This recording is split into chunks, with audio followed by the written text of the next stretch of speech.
যে পতিত শক্তিগুলো গন্ডগোল লাগিয়ে নির্বাচন আয়োজনের ভণ্ডুল করার চেষ্টা করছে, সাথে জামাতের আমির বা সাথে এনসিপির নেতা নাহিদের সবাই বলছে যে এই পরিস্থিতিতে কিসের নির্বাচন, এই দুইটা জিনিসের মধ্যে কোনো সম্পর্ক খুঁজে পান কিনা? প্রশ্নটা হলো যে শেখ হাসিনা যেদিন চলে গেছেন সেই দিন থেকে একদম মানে উনি দিল্লিতে গিয়ে মানে হাত মুখ ধুয়ে নাস্তাটা করে প্রথম উনি যদি জায়নামাজ নিয়ে বসে থাকেন ওখানে আল্লাহর কাছে দোয়া করছেন, আল্লাহ এই সরকারের গজব নাজিল করো। আর সেটা না করে তিনি যদি নিজে নিজে বুদ্ধি করছেন, উনি ওই মুহূর্ত থেকে উনি চিন্তা করছেন কীভাবে এই সরকারকে এই ক্ষমতা থেকে পদচ্যুত করা যায়, সরানো যায়।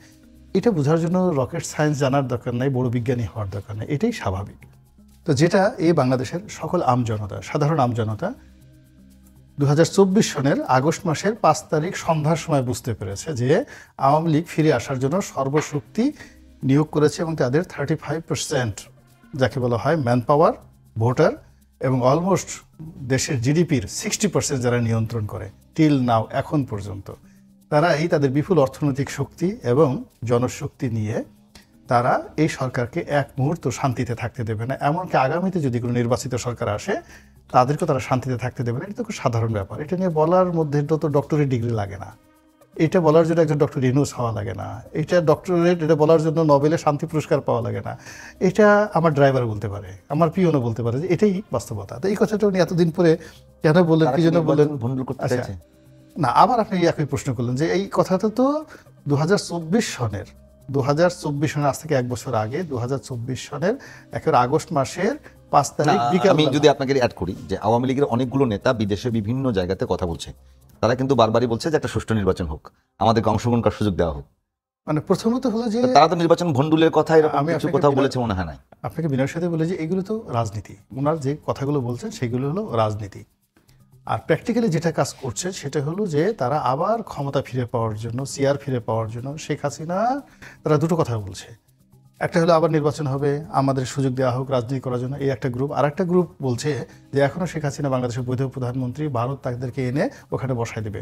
এখন এই রিয়েলিটির মধ্যে আপনি কোনটা গ্রহণ করবেন এটা আপনার আইকিউর উপর নির্ভর করবে। আর কোন পরিস্থিতি, তারা দুটোই জীবন্ত রেখেছে। তারা সরকারের সাথে নেগোসিয়েশন করার জন্য, বিএনপির সাথে নেগোসিয়েশন করার জন্য, রাজনীতি করার জন্য, ইলেকশনে অংশগ্রহণ করার জন্য একটা উইংস রেখেছে। আর একটা হলো যদি এদেরকে উচ্ছেদ করা যায় শক্তি প্রয়োগ করে, চক্রান্ত করে, তারপর শেষে নানা রকম বিদ্রোহ সৃষ্টি করে, ম্যাটিকুলাস ডিজাইনে নানা রকম যাকে বলা হয় ফন্দি ফিকির করে তারা যদি আবার এসে আবার সেই পার্লামেন্ট, আবার সেই 24 নির্বাচন, আবার সেই প্রধানমন্ত্রী, এইটাও কিন্তু তারা সেই দাবিটা এখন পর্যন্ত 100% ছাড়েনি। শেখ হাসিনাকে কখনো বলেছে যে আই এম সরি, আমি এই কাজটা ভুল হয়েছে, এবং তিনি এখন কি বলছেন, আমি এখন স্টিল প্রধানমন্ত্রী। তো এই জিনিসগুলো তো উনি সেই প্রথম দিন থেকে ওনার বোঝা উচিত ছিল, অর্থাৎ ডক্টর মোহাম্মদ ইউনূস, যেটা আমাদের একজন সাধারণ মানুষ বুঝতে পারে। এটা এতদিন পরে এটা তো বলার কোনো মানে হয় নাই। 2 নম্বর হলো যে উনি যে কর্ম করেছেন এই গত 1 বছরে, সেই কর্মের কারণে শেখ হাসিনাকে যে আমরা ভুলে যাব তার কোনো রিজন নেই। যে উনি যদি এমন কিছু হতেন যে এখন আমাদের শেখ হাসিনাকে দেখলেই মেজাজ গরম হয়ে যায়, তার নাম মনে আসে না, তারপর শেষে আওয়ামী লীগ জমানার কথা স্মরণ হলেই আমাদের যাকে বলা হয় এক ধরনের অ্যালার্জি চলে আসে, এটা তো আমাদের হচ্ছে না। বরং পথে ঘাটে মাঠে প্রতিদিন যতবার ডক্টর ইউনূসের নাম হচ্ছে, এনসিপির নাম হচ্ছে, জামাত, মানে বাংলাদেশের চলমান রাজনৈতিক দল একদিকে ইউনূসের পক্ষে বা বিপক্ষে, আর ঠিক বিপরীতে শেখ হাসিনা এবং আওয়ামী লীগ, সেটা নিয়ে আলোচনা হচ্ছে। তো এই আলোচনাটা তো আমরা বন্ধ করতে পারছি না, সমালোচনা আমরা বন্ধ করতে পারছি না। কেউ আশা করছে, কেউ নিরাশা, কেউ রাগ হচ্ছে, কেউ আতঙ্কগ্রস্ত হচ্ছে, কেউ ভয় পাচ্ছে, এই বুঝিয়ে এলো, এই বুঝা ঢুকে ফেললো। বোঝার জন্য বলতেছিলাম যে জামাতের আমির বলতেছে যে এই পরিস্থিতিতে কৃষি নির্বাচন, ডক্টর মোহাম্মদ ইউনূস সেই রকমই একটা কথা, নাহিদও বলেছে একই রকমই। প্রশ্ন হলো এইটা কি আসলে আওয়ামী লীগ এসে গন্ডগোল করে নির্বাচনের পরিবেশ নষ্ট করবে, না সরকারের কারণে নির্বাচনের যে পরিবেশ তৈরি হবার কথা, যে আইন শৃঙ্খলার যে অবস্থায় যাবার কথা, এটা কি ব্যর্থতা নাকি আওয়ামী লীগের পক্ষ থেকে, এটা একটু জানার চেষ্টা করতেছিলাম। প্রথমত হলো যে ডক্টর মোহাম্মদ ইউনূস উনি যে সুযোগ পেয়েছেন আকাশের পক্ষ থেকে, আকাশের মালিকের পক্ষ থেকে। আমার একজন ইতিহাসের ছাত্র হিসাবে শত শত বছরের বাংলার ইতিহাস আমার মুখস্থ বলে দিতে পারবো। আমি কোনো রাজপুরুষকে এভাবে দেখিনি যে বিধাতা আল্লাহ রাব্বুল আলামিন একের গল্প উপন্যাসের মতো এনে সিংহাসনে কাউকে বসিয়ে সমস্ত জমিনকে তার অধীনস্থ করে দিয়েছেন। উনি যখন 8 তারিখে বসেছেন, এই পৃথিবীর এই অংশের আকাশ বাতাস, চন্দ্র, সূর্য, তারকা সব ইউনূস করেছেন। This is first.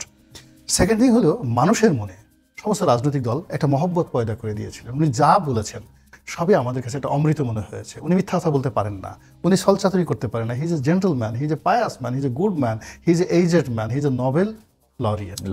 এই জিনিসগুলো আমরা পুরো 2024 সনের ডিসেম্বর পর্যন্ত আমরা শুধু জিকির ফিকির করেছি। আমরা একবারও ওনার এবং ওনার সরকার সম্পর্কে এবং ওই এনসিপির এখন যারা কর্মকর্তা আছে তাদের সম্পর্কে এই বাংলায় 2024 সনে একটা ট্রু শব্দ উচ্চারণ হয়নি। ছেলেরা অন্যায় করছে, ই করছে, আমরা কিচ্ছু বলিনি, আমরা সব কিছু মেনে নিয়েছি।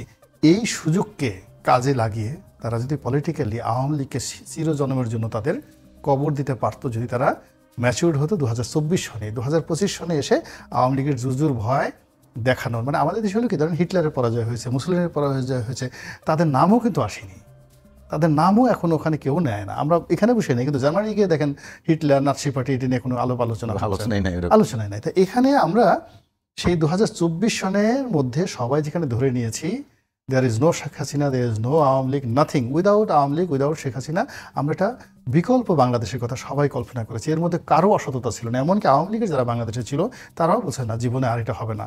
ইভেন তারা রিকনসিলিয়েশন করে যদি এনসিপিতে আসতে পারে, বিএনপিতে আসতে পারে, জামাতে ঢুকতে পারে, ডক্টর ইউনুসি করতে পারে, এইভাবে আওয়ামী লীগের লোকজন চিন্তা ভাবনা করেছে। এমন কি হলো 2025 সন থেকে এখন আওয়ামী লীগই সবার প্রধান প্রতিপক্ষ। আপনি বিএনপিকে জিজ্ঞেস করে দেখেন, বিএনপির প্রতিপক্ষ ইউনূস সাহেব না, আওয়ামী লীগ। জামাতের ভয়ের কারণ কি? আওয়ামী লীগ। এনসিপির ভয়ের কারণ কি? আওয়ামী লীগ। ডক্টর ইউনূসের ভয়ের কারণ কি? আওয়ামী লীগ। তো সবাই যখন আপনি একটা মনুমেন্টকে খুব বেশি গুরুত্ব দিচ্ছেন এবং সমস্ত দৃষ্টি একজনের দিকে দিচ্ছেন, শেখ হাসিনা এবং আওয়ামী লীগ, আপনি না চাইলেও ও গুরুত্ব পেয়ে যাচ্ছে।